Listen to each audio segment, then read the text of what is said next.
नमस्कार, कांठल की आवाज़ डिजिटल न्यूज़ में आपका स्वागत है। हम जो बड़ी सादड़ी विधानसभा है उसके चुनावी दौरे पर हैं और यहाँ पर इस चुनावी दौरे में कांग्रेस के प्रत्याशी से रूबरू हो रहे हैं। आप मेरे साथ तस्वीरों में देख पा रहे हैं, यहाँ पर कांग्रेस के जो प्रत्याशी है वो ट्रैक्टर चलाकर पहुँचे हैं और जो बड़ी सादड़ी विधानसभा क्षेत्र का चिकलाड़ है वहाँ पर पहुँचे हैं। अब हम इनसे बातचीत का सिलसिला शुरू करना चाहेंगे।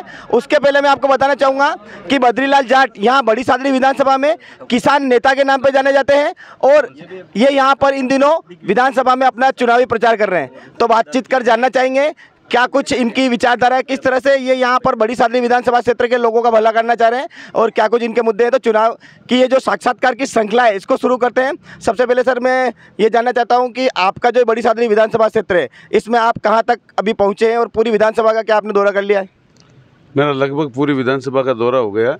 अभी कुल बड़ी सादड़ी और डुंगला की 11 पंचायतें शेष है। दमोदर पंचायत समिति आज पूरा हो जाएगी और जिन मुद्दों पे हम जा रहे हैं किसानों के बीच में, युवाओं के बीच में, मुख्य मुद्दा इस क्षेत्र में सिंचाई का पानी है कि सिंचाई का पानी, जाखम का बांध का पानी दमोदर पंचायत समिति में भरा है। बांध डैम नज़दीक है, दमोदर पंचायत समिति के किसानों को ये पानी नहीं मिल रहा है। तो मैं अगर इस क्षेत्र की जनता विधानसभा में पहुँचाती तो मेरा पहला प्रयास ये रहेगा कि जाखम का बांध का पानी दमोदर पंचायत समिति की समस्त ग्राम पंचायतों को सिंचाई के लिए अवेलेबल होवे और पेयजल के लिए अवेलेबल है होवे।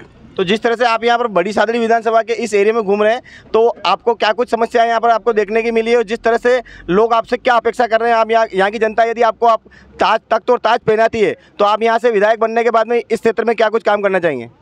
मेरा मुख्य आपको बताया पहला तो ये, दूसरा ये है कि यहाँ जो काश्त वन विभाग में जो वन क्षेत्र में जो किसान काश्त कर रहे हैं उनको क्या है कि पट्टे कुछ 500 550 वो भी पिछले कांग्रेस राज में पट्टे मिल रहे थे।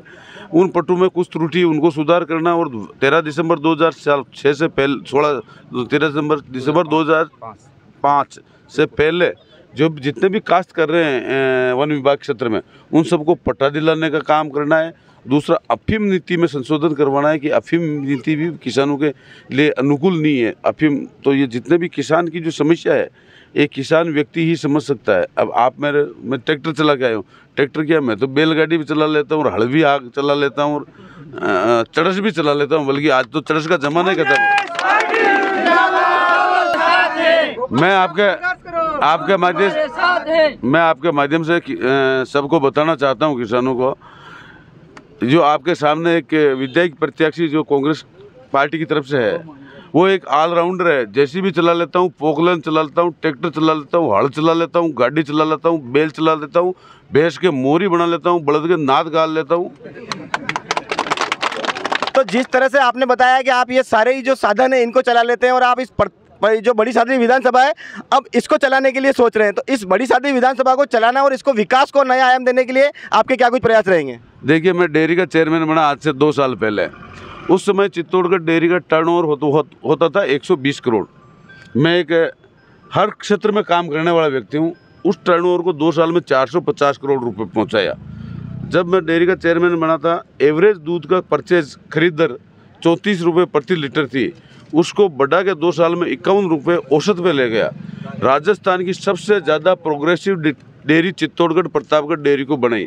तो वो एक किसानों की संस्था है। तो किसानों के बारे में जितना मैंने काम करा किसानों के लिए, और मेरा जीवन, मैं किसान हूँ, मैं किसान के घर में पैदा हूँ। जो मैंने परिस्थिति और जो मैं स्थिति जो मैंने देखी है कि हमारे घर में 30 बीघा हम खेती करते थे लेकिन लाइट का बिल नहीं जमा करा पाते थे। तो जो मैं अपने परिस्थिति देखी, जिस परिस्थिति में मैं बड़ा हुआ हूँ, उस परिस्थिति के अनुसार आज किसान का घर अगर कोई अदर इनकम नहीं है तो किसान का घर खेती से कतई नहीं चल सकता। और इसके लिए किसान के लिए मुझे सड़क से लेके विधानसभा से लेके अगर संसद तक भी संघर्ष करना पड़ेगा। तो किसान के लिए ये जीवन जो बचा हुआ जीवन है ये किसान के लिए समर्पित है। और जैसा मेरा अनुभव है वो सारा का सारा किसान के लिए काम करूँगा। मैं हर तरह से मैं एक बिजनेस को हैंडल करना भी जानता हूँ। नेतृत्व व्यक्ति वो होता है, चाहे कोई भी हो, कोई भी काम हो, नेतृत्व करके सबको साथ लेके और सबका साथ निभा के सबको साथ में लेके 36 कौम को साथ लेके जो चलेगा वही नेता और नेतृत्व है। तो जिस तरह से आप बता रहे हैं कि आप एक किसान नेता है और बड़ी सादड़ी विधानसभा की बात करें तो यहाँ पर किसान के अलावा बहुत सारे ऐसे वर्ग हैं जो यहाँ पर निवास करते हैं, उन लोगों के लिए क्या कुछ खास योजना है? जिस तरह से बात करें किसान वर्ग, ये आदिवासी बेल्ट है, तो इसमें उन लोगों के विकास के लिए क्या किया जाएगा? जिस तरह से यहाँ पर गरीबी और पिछड़ापन है उसको दूर करने के लिए क्या प्रयास किए जाएंगे? ये मेरा शुरू से मेरा रहा है, आप मेरा हमेशा देखना स्टेटमेंट कि मेरा ये है कि किसान तो है ही, लेकिन किसानों के जो बच्चे हैं जो पढ़ के आज की ट्राइबल बेल्ट के जितने भी बच्चे हैं बहुत ब्रिलियंट है, मैं खुद उनसे बात कर रहा हूँ तो उनके दिमाग में बहुत कुछ करने का, लेकिन ढंग से उनका मोटिवेशन नहीं हो पा रहा है कि किस क्षेत्र में उनको जाना ना, मतलब टेक्निकल एजुकेशन। अब क्या है कि बीए एमए करने से काम चलने वाला नहीं है, आपका स्किल डेवलपमेंट के हिसाब से टेक्निकल एजुकेशन में जाना पड़ेगा। किसी को सिविल में जाना, किसी को इलेक्ट्रिसिटी में जाना, किसी को मैकेनिकल में जाना। टेक्निकल एजुकेशन के साथ साथ मैं डेयरी का चेयरमैन हूँ, तो मेरा ये मानना है कि डेयरी डिप्लोमा बहुत ज़रूरी है किसान के बेटे को, क्योंकि किसान को डेयरी से जुड़ेगा तो उसको अच्छी आमदनी होगी, क्योंकि पैरेलल वर्क है, खेती और दूध व्यवसाय दोनों उसी का चारा है, उसको चारा खिलाना और दूध निकालना। आज की तारीख में एक भैंस कम से कम जाफरा नस्ल या मुरा नस्ल की भैंस 12 से 15 हज़ार रुपये देती है। तो मैं आने वाले समय में कैंप करके समस्त लोगों को, जो ट्राइबल बेल्ट के युवाओं को डेयरी से जोड़ूंगा। प्लस मेरा एक और उद्देश्य है कि पशु आहार संयंत्र लगाना है। चित्तौड़गढ़, प्रतापगढ़, पश्चिमी राजस्थान में पशु आहार संयंत्र नहीं है, तो पशु आहार संयंत्र में प्रतापगढ़ क्षेत्र में लगाने की काम करेंगे। उससे युवाओं को रोजगार भी मिलेगा, साथ में यहाँ की लोकल जो पैदावार, जैसे पशु आहार संयंत्र में क्या होता है, मक्की, आपका जो ज्वार, इस क्षेत्र की जो भी लोकल आपका जो पैदावार है, गंवार, वो खरीदने का काम भी यहाँ का संयंत्र करेगा। इसके साथ में इस क्षेत्र में प्रचुर मात्रा में लाइमस्टोन और रेड ओकर है, तो मतलब एक प्रयास करके मैंने कई लोगों से बात भी करी, कर भी रहे हैं। मैंने हरियाणा में उद्योगपतियों से भी बात करी है। अभी दीपेंद्र जी हुड्डा इस जब मेरा नॉमिनेशन फाइल कराने आए थे, उस दिन उन्होंने एक बात बोली थी कि यार के बद्री को ये बड़ी सादड़ी के मेरे से ये बात कर रहा है कि हरियाणा में बहुत उद्योग है, कोई उद्योग इधर इस क्षेत्र में स्थापित हो तो यहाँ के युवाओं को रोज़गार मिले। तो मैं रोज़गार पे, युवाओं के रोज़गार के लिए काम करूँगा और किसानों के लिए संघर्ष का काम करूँगा।